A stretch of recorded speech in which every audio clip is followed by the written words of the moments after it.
প্রিয় উচ্চ মাধ্যমিক শিক্ষার্থী বন্ধুরা, আজকে দর্শন পরীক্ষা তোমাদের দুর্দান্ত হয়েছে, ফাটাফাটি হয়েছে, এটা কিন্তু তোমরা সকলে জানিয়েছো। আগামীকাল তোমাদের সংস্কৃত পরীক্ষা। আমি তোমাদেরকে পূর্বে বলেছিলাম এডুকেশন, দর্শন এবং সংস্কৃত উচ্চ মাধ্যমিকের এই তিনটে সাবজেক্ট অত্যন্ত স্কোরিং সাবজেক্ট, মানে খুব অল্প পড়ে কিন্তু অনেক অনেক বেশি মার্ক পাওয়া যায়। তো প্রিয় শিক্ষার্থী বন্ধুদের টেনশন এবং চিন্তা মাথা থেকে ঝেড়ে ফেলে দাও, কারণ আমি তোমাদের পূর্বে কিন্তু এই সংস্কৃত সাবজেক্টের সম্পূর্ণ সাজেশন, যেখানে গদ্যাংশ, পদ্যাংশ এবং সাহিত্যের ইতিহাস ও ভাব সম্প্রসারণ সমস্ত জায়গা থেকে কিন্তু প্রশ্ন অলরেডি সাজেশন আমি বছরের শুরুতে দিয়ে দিয়েছিলাম, সেইগুলো সব পড়ে ফেলেছো।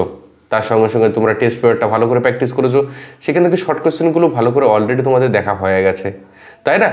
এই মুহূর্তে দাঁড়িয়ে আমরা যদি শর্ট কোশ্চেনে ঠিকঠাক মার্ক পেয়ে যাই, বাকি আমাদের প্রজেক্টে করি এবং তার সঙ্গে সঙ্গে যে বড় প্রশ্ন রয়েছে সেখানেও কিন্তু তোমরা ফুল মার্ক পেয়ে যাবে। তো অলরেডি আমার সাজেশন থেকে সমস্ত প্রশ্নই তোমরা পড়ে ফেলেছো। শেষ মুহূর্তে আজকের রাত্রে আর নতুন প্রশ্ন দিয়ে তো আর লাভ নেই, কারণ নতুন প্রশ্ন দেওয়া মানেই তোমাদের মাথাটা কিন্তু বিগড়ে দেওয়া বা নষ্ট করে দেওয়া। কারণ পরীক্ষার ঠিক আগের রাত্রে আমরা পুরনো পড়াগুলোই আর একবার ভালো করে রিভিশন দেবো, এটাই নিয়ম, নতুন করে কোনো কিছু পড়বো না। তো প্রিয় শিক্ষার্থী বন্ধুরা, তোমাদের যাদের সংস্কৃত রয়েছে তোমরা নিশ্চয়ই জানো যে তোমরা টেস্ট পরীক্ষায় খুব ভালো কমন পেয়েছো এবং খুব ভালো মার্ক পেয়েছো। সংস্কৃত সাবজেক্টটা আমরা প্রত্যেকে ভয় পাই, কিন্তু খুব সহজ একটা সাবজেক্ট। এখানে আমাদের বাংলায় লিখতে হয় সংস্কৃত উচ্চারণে, তাই না? খুব সহজে এবং খুব অল্প কিছু পড়তে হয়, খুব বেশি কিন্তু পড়া লাগে না। কিছু প্রশ্ন আছে যে প্রশ্নগুলোর অথবা অনেকগুলো হয়, মানে একটা প্রশ্ন পড়বে তার অনেকগুলো অথবা হয়, যেই প্রশ্ন আসুক না কোনো উত্তর কিন্তু সেম হবে। তো প্রিয় শিক্ষার্থী বন্ধুরা, আগামীকাল পরীক্ষায় সেই জন্য নিজের মনটাকে বলো অল ইজ ওয়েল, সব ঠিক আছে, অল দ্য বেস্ট, কালকে পরীক্ষা তোমার ভালো হবেই। তো শেষ রাতের পরীক্ষা প্রস্তুতি হিসাবে যে প্রশ্নগুলো আমরা পড়েছি তার ভিতর থেকে আবার যে প্রশ্নগুলো আর একবার ভালো করে আজকের রাত্রে একটু রিভিশন দিয়ে যাবো, একটু ভালো করে দেখে যাব, কারণ পরীক্ষার হলে যখন এই প্রশ্নগুলো আসবে তখন তুমি সুন্দর করে লিখতে পারবে।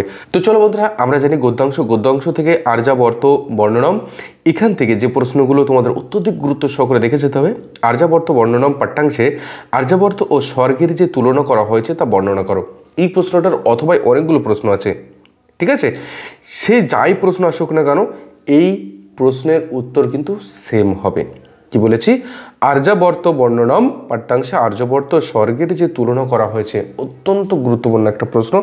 বছরের শুরুতেই কিন্তু আমি বলে দিয়েছিলাম, টেস্ট পেপারেও বারবার কিন্তু রিপিট হয়েছে। এই জায়গা থেকে আর একটা প্রশ্ন, আর্যাবর্তের প্রজাদের সুখ সমৃদ্ধি এবং প্রজাদের দীর্ঘায়ু জীবনের কারণ বর্ণনা করো। তাহলে আর্যাবর্তের প্রজাদের সুখ সমৃদ্ধি এবং তাদের দীর্ঘায়ু জীবনের কারণ বর্ণনা করো। অত্যন্ত এরও অথবাই প্রশ্ন রয়েছে, তোমরা কিন্তু অলরেডি আমার সাজেশনটা দিয়ে গেছো, সেখানে অথবাই যে প্রশ্নগুলো রয়েছে আর একবার দেখে নিও, ঠিক আছে? এই প্রশ্নের সেম উত্তর হবে, কোনো অসুবিধা নেই। এবার আমরা দেখে নেব বনগত গুহা। এখান থেকে তোমাদের দুটো প্রশ্ন বলছি, অত্যধিক গুরুত্ব সহকারে দেখে যাবে। 1 নম্বর, অলিপর্বা ও কাশ্যপের অর্থনৈতিক অবস্থা প্রসঙ্গে আলোচনা করো। অত্যন্ত গুরুত্ব সহকারে দেখে যেতে হবে। আর 2 নম্বর, দ্বারং চ সপতি সংবৃতম, কোন দ্বার ঘটনাটি বিশদে বর্ণনা করো। এর অথবাই কিন্তু দুখানা প্রশ্ন রয়েছে, অলরেডি তোমরা দেখেছো বা তোমরা বইতে সহায়িকা বই থেকে যখন পড়বে দেখবে এর অথবাই 2-3টে প্রশ্ন রয়েছে। যাই আসুক না কোনো পরীক্ষায় প্রশ্নের, এটাই তোমাদের সুন্দর করে লিখতে হবে, ঠিক আছে? তাহলে বনগত গুহা থেকে মাত্র 2টো প্রশ্ন দেখে যাও। আমাদের আর্যাবর্ত বর্ণনম, এখান থেকেও মাত্র 2টো প্রশ্ন দেখে যাও শেষ রাত্রে পরীক্ষা প্রস্তুতি হিসাবে। বাকি অন্য প্রশ্নগুলো তো পড়েছই, এগুলো একটু ভালো করে পেশা দিয়ে যাও, কালকে পরীক্ষার হলে কিন্তু এই প্রশ্নগুলোই পাবে। এবার চলে আসছে আমরা পদ্যাংশ থেকে তোমাদের প্রথম পদ্য শ্রী গঙ্গাস্ত্রম। এখান থেকে প্রথম যে প্রশ্নটা অত্যধিক গুরুত্ব সহকারে, আমাদের গঙ্গার যে বর্ণনা, পাঠ্যাংশ অনুসারে গঙ্গার যে বর্ণনা পাওয়া যায় তা নিজের ভাষায় লেখো, বা পাঠ্যাংশ অনুসারে শঙ্করাচার্যের গঙ্গা ভক্তির পরিচয় দাও, বা পাঠ্যাংশে সারসংক্ষেপ বিচার করো, একই ব্যাপার। তাহলে যাই প্রশ্ন আসুক না কেন সেই প্রশ্নের উত্তর কিন্তু এটাই হবে, প্রিয় শিক্ষার্থী বন্ধুরা। নেক্সট, তেন খলু পরমপদম, পরমপদ কি, গঙ্গা কীভাবে পরমপদ প্রদান করে, অত্যন্ত গুরুত্ব সহকারে এটাও দেখে যাবে। এর অথবাই 2টো প্রশ্ন রয়েছে, সেটা কিন্তু তোমরা অলরেডি দেখেছো।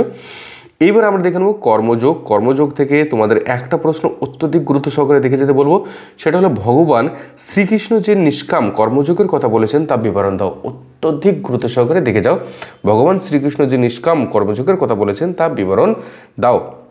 তাহলে এই দেখো তোমাদের গদ্যাংশ এবং পদ্যাংশ চলে গেল, তাই না? তাহলে এখান থেকে তোমাদের এই প্রশ্নগুলো যদি পড়ে যাও আজকে রাত্রে, একদম শেষ রাতের পরীক্ষা প্রস্তুতি হিসাবে জন্য জাস্ট একটু চোখ বুলে যাও, রিভিশন দিয়ে যাও।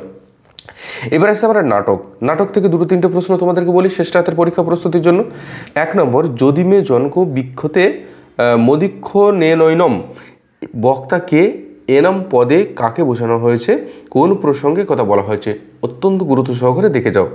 আর 2 নম্বর, বিজয়তাম আকস্মাম অপনীপ, উক্তিটি কার, অপনীপ কে, বক্তা তার কাছে কেন এসেছিলেন, অত্যন্ত গুরুত্ব সহকারে দেখে যাও।